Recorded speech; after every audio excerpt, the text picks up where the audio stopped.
네, 안녕하십니까. 한국생산기술연구원 신설인입니다.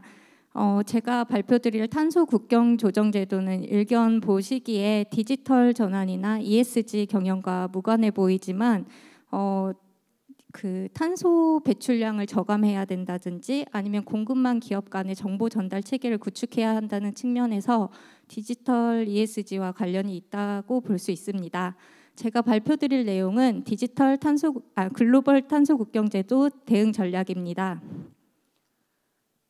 네, 먼저 많이들 들어보셨겠지만 이 탄소 국경 제도라는 게 잘 와닿지 않으실 것 같습니다.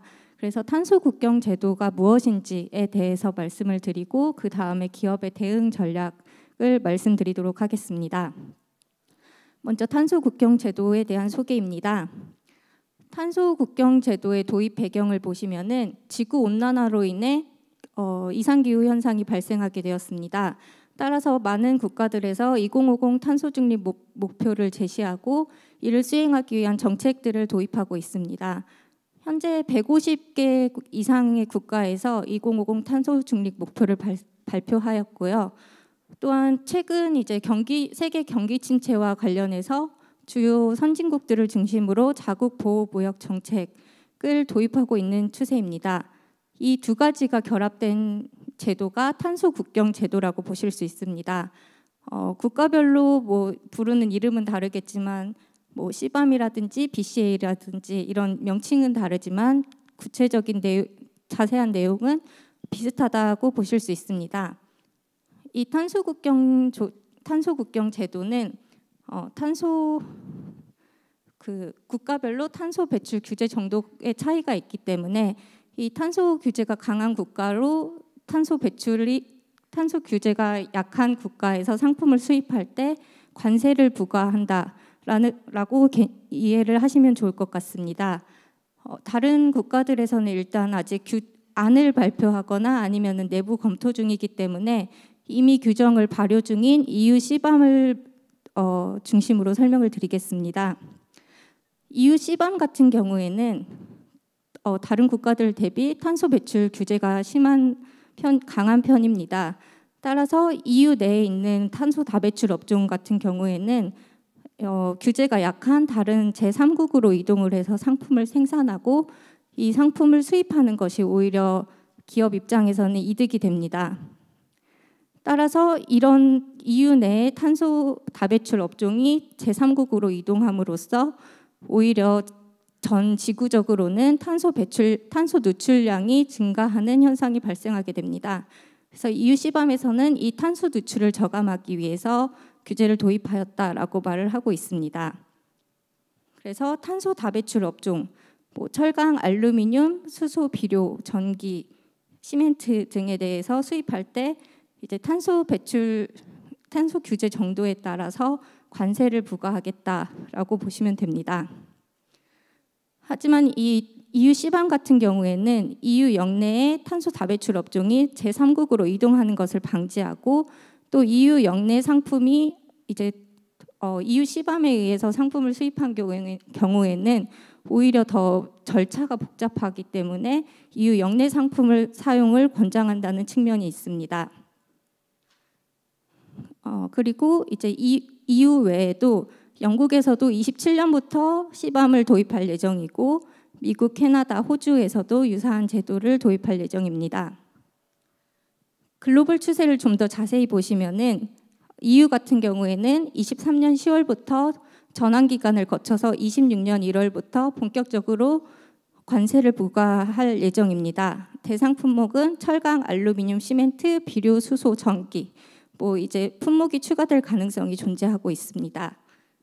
영국 같은 경우에는 27년 1월부터 전환 기간 없이 관세를 바로 부과하기 시작할 예정이고 대상 품목 안에는 현재 EU CBAM과 유사한 5개 품목 외에도 유리 세라믹이 거론되고 있습니다.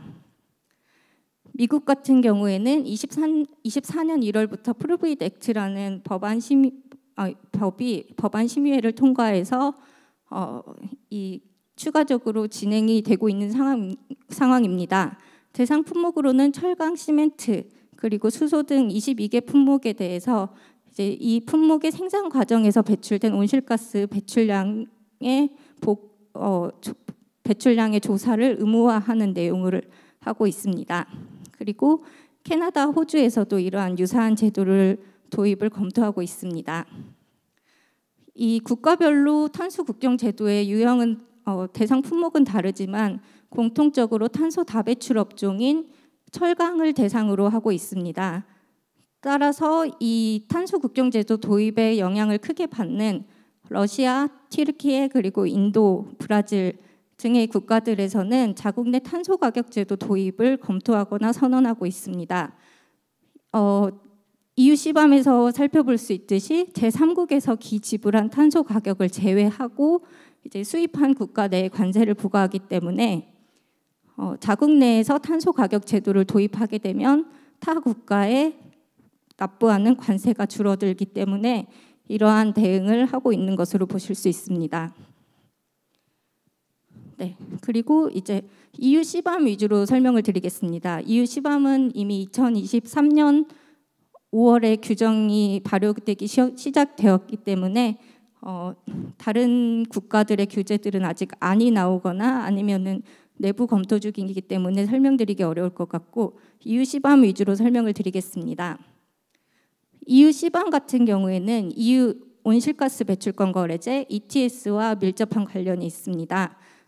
국내에서도 유사한 제도가 있지만 EU 영내에서 사업장의 배출량에 대해서 과세를 하게 됩니다. 하지만 EU가 이제 자국 외에 제3국에 있는 사업장의 배출량에 대해서 과세를 할 수 없기 때문에 자국 내로 수입을 하는 상품에 대해서 상품이 생산 과정에서 배출한 온실가스 배출량, 즉 고유 내재 배출량에 대해서 과세를 하도록 합니다. 이때 이 고유 내재 배출량의 많고 적음을 판단하는 기준이 EU ETS 기반으로 산정한 제품당 무상할당량이라고 보실 수 있습니다. 좀 더 자세하게 보시면은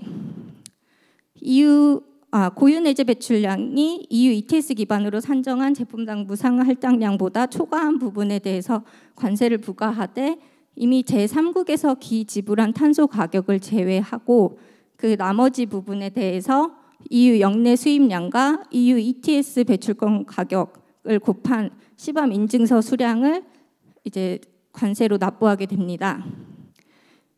이 시밤 인증서 같은 경우에는 납부 주체가 EU 수입업자 또는 세관 대리인이 되는데 이 추후에 이제 어떻게 아직 시행이 26년부터이기 때문에 어떻게 될지는 모르겠지만 이제 이 관세가 수출업자에게 전가가 될 가능성이 있기 때문에 어쨌든 우리나라에서 수출하는 입장에서는 이 고유 내재 배출량을 낮추려는 노력이 필요합니다.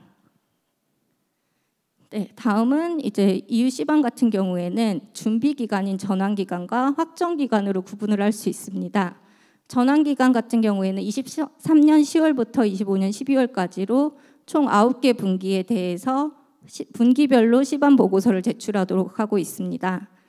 하지만 이제 본격적으로 관세가 부과되는 26년부터는 6개 품목 외에 품목이 확대될 가능성이 존재합니다. 그리고 온실가스 배출량에 대한 모니터링 그리고 연 1회 시밤 신고서 제출과 함께 검증과 인증서 제출의 의무까지 발생하게 됩니다. 연 1회 현장 검증과 그리고 검증 기관으로 받은 검증 보고서를 함께 제출해야 하고요. 네, 다음으로는 이제 기업의 대응 전략, 어떻게 대응을 해야 할지에 대해서 말씀을 드리겠습니다. 첫 번째로 탄소 국경 제도의 대상인지를 인지하는 것이 중요합니다. 국가별로 대상 품목이 다르고 기준이 상이하기 때문에 이 절차가 굉장히 중요한데요. EU 시밤 같은 경우에는 6가지 품목 외에 추가로 이제 전환 기간 중에 검토를 통해 품목이 확장될 가능성이 있습니다. 이 6가지 품목에 대해서는 시밤 규정 부속서 1에 시행 코드로 제시가 되어 있습니다. 국내 수출 시에는 이제 국제 통용 코드인 HS 코드를 통해서 수출하게 되는데 EU 영내로 수입할 때는 EU의 독자적인 시행 코드로 수입을 하게 됩니다.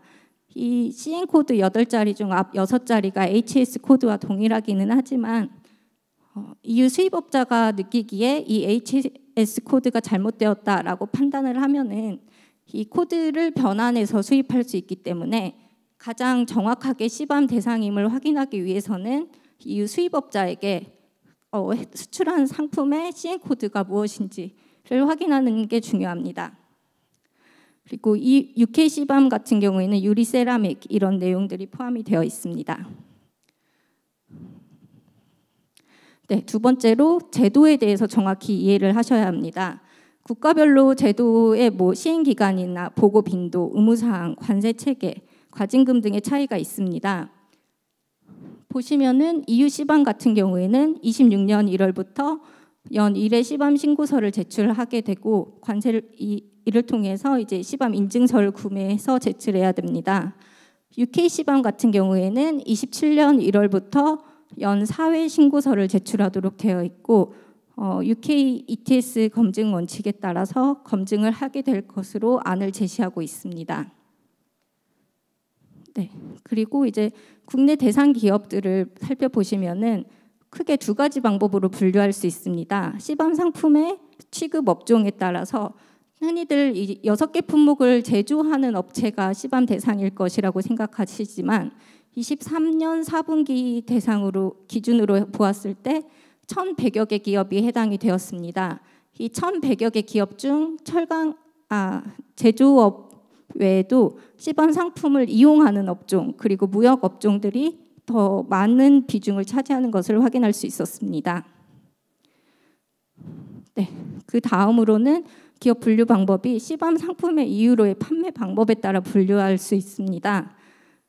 보시면은 이제 EU 국내에서의 수출 통관뿐만 아니라 EU 역내에 수입하는 통관까지를 모두 담당하는 기업을 타입 1으로 분류할 수 있고 국내에서 수출하는 통관 업무만 진행하는 경우를 타입 2 그리고 타입 1이나 타입 2 기업의 제품을 판매하는 기업을 타입 3로 분류할 수 있습니다. 이 한 기업이 타입 1, 2, 3에 중복으로 포함이 될 수 있다는 것을 인지하시고 이 타입 1, 2, 3에 따라서 대응하는 방법에 차이가 있습니다. 보시면 타입 1 같은 경우에는 EU 내에 수입업자나 세관대리인 역할로 EU 역내로 수입을 하기 때문에 시밤 전환 등록부에 시밤 보고서를 제출해야 할 의무를 가지고 있습니다. 타입 2 같은 경우에는 EU 수입업자와 세관대리인이 따로 존재하기 때문에 그들에게 이제 배출량 데이터 통지서를 작성해서 제출하셔야 됩니다. 타입 3 같은 경우에는 이제 전구 물질 또는 시밤 상품을 EU로 수출하는 기업에게 판매하는 경우인데 이 기업 같은 경우에는 이제 의무적으로 배출량 정보를 제공할 의무는 없습니다. 하지만 추후 이제 공급망 내에서 거래처가 변경될 우려를 생각했을 때 이 고유내재 배출량 산정 정보를 제공하는 것이 기업에게 유리할 것으로 보입니다. 네, 세 번째로 공급망 기업 간 정보 전달 체계입니다. 정부에서 파악한 EU 수출 기업은 여기 이 관계도에서 보시면은 기업이라고 보실 수 있습니다.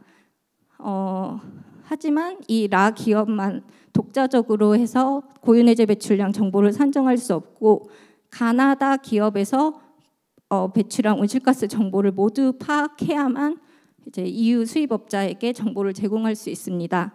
따라서 기업에서는 이 공급망 기업 간 정보 전달 체계를 구축하고 영세한 기업이 있으면은 이 기업의 배출량 정보 산정을 지원한다든지라는 준비가 필요할 것으로 보입니다. 네 번째로 온실가스 배출량 산정 및 검증입니다. 온실가스 배출량에 대해서는 이제 고유내재 배출량을 EU 시밤에서 직접 고유내재 배출량, 간접 고유내재 배출량을 각각 산정해서 보고하도록 되어 있습니다.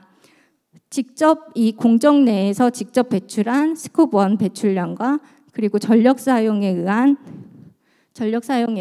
스콥 2 배출 그리고 전구 물질 사용에 의한 스콥 3 배출까지 모두 포함을 해서 고유내재 배출량을 산정하셔야 합니다. 이 고유내재 배출량이 줄어들수록 시범 인증서를 제출해야 할 수량이 줄어들기 때문에 이에 대해서는 온실가스 배출 저감 설비 도입 아니면 재생에너지 사용 등을 통해서 고유내재 배출량 감축이 가능합니다. 좀 더 자세히 보시면은 직접 고유내재 배출량 같은 경우 온실가스 배출 저감 설비 아니면 바이오매스 등을 활용해서 직접 고유내재 배출량을 저감할 수 있고, 간접 고유내재 배출량은 전력 고효율 설비, 재생전력 등을 사용을 통해서 낮출 수 있습니다. 또한 이 EU 시밤의 부문별 배출량 산정 범위가 이제 국가별로 다른 차이가 있습니다. KETS에서는 사업장 건물에서 사용하는 건물 전기라든지 차량에서 배출되는 온실가스라든지를 다 고려하는데, EU 시밤에서는 이는 제외한 정말 공정에서 배출된 온실가스만을 고려하게 됩니다. 또한 이제 철강, 알루미늄, 수소 품목에 대해서 확정 기간에는 이제 직접 배출만 고려하겠다라고 초안을 발표했지만 실제로 지금 간접 배출도 검토하고 있는 상황입니다. 그리고 고유내재 배출량 산정 방법에는 현재 총 4가지 방법이 제시되고 있습니다. 궁극적으로는 EU 시밤 방법론을 사용해야 하지만 이제 한시적으로 전환 기간 중에 다른 3가지 방법을 사용하실 수 있으므로 기업의 준비 정도에 따라서 이 다른 방법을 사용하실 수 있습니다. 네, 그리고 검증입니다. 이 고유내재 배출량이 관세와 직접적으로 연관이 되기 때문에 검증이 필요합니다. 전환 기간 중에는 검증 의무가 없으나 확정 기간 중에는 EU ETS 검증 기관이라든지 국가 인정기구에서 인정하는 검증 기관 아니면은 올해 말에 채택할 위임 법률에 따른 검증 기관만이 검증할 수 있는 것으로 되어 있습니다. 영국 시밤 같은 경우에는 국제 인정 포럼에 가입한 인정기구의 인정을 받은 기관에서 검증이 가능한데, 국내에서는 이제 국립환경과학원이 IAF에 가입이 되어 있어서 국립환경과학원이 인정한 13개 검증 기관에서 검증이 가능합니다. 따라서 이제 다른 EU 시밤 대비 UK 시밤이 국내 기업에 좀 더 유리하다, 검증 측면에선 좀 더 유리하다라고 보실 수 있습니다. 네, 다음으로 마지막으로 국가 지원을 활용하실 수 있습니다. 2024년부터는 EU 시밤 정부 합동 설명회를 개최하고 있습니다. 따라서 일단 5월 다음 주 중에 서울 중소기업중앙회에서 EU 시밤 설명회가 있으니 해당 기업에선 참석하시면 도움이 될 것 같습니다. 그리고 산업부, 환경부에서 같이 EU 시밤 전환기간 이행 가이드라인을 발표했습니다. EU 집행위원회에서 발행한 가이드라인도 있지만 국내 가이드라인이 좀 더 우리나라 기업의 상황을 고려했기 때문에 도움을 받으실 수 있습니다. 그리고 EU 시밤 헬프데스크에서 온라인 방문 전화 상담을 받고 있으며 중소 중견기업에서는 이제 정부의 컨설팅 사업 지원을 받으실 수 있습니다. 이 외에도 정부의 탄소 배출 저감 지원 사업에 도움을 받으실 수 있습니다. 네, 마지막입니다. 이제 EU, 영국, 미국, 캐나다, 호주 등에서 주요 선진국이 탄소 다배출 상품 수입에 대해서 탄소 국경 제도를 도입하거나 도입 검토 중입니다.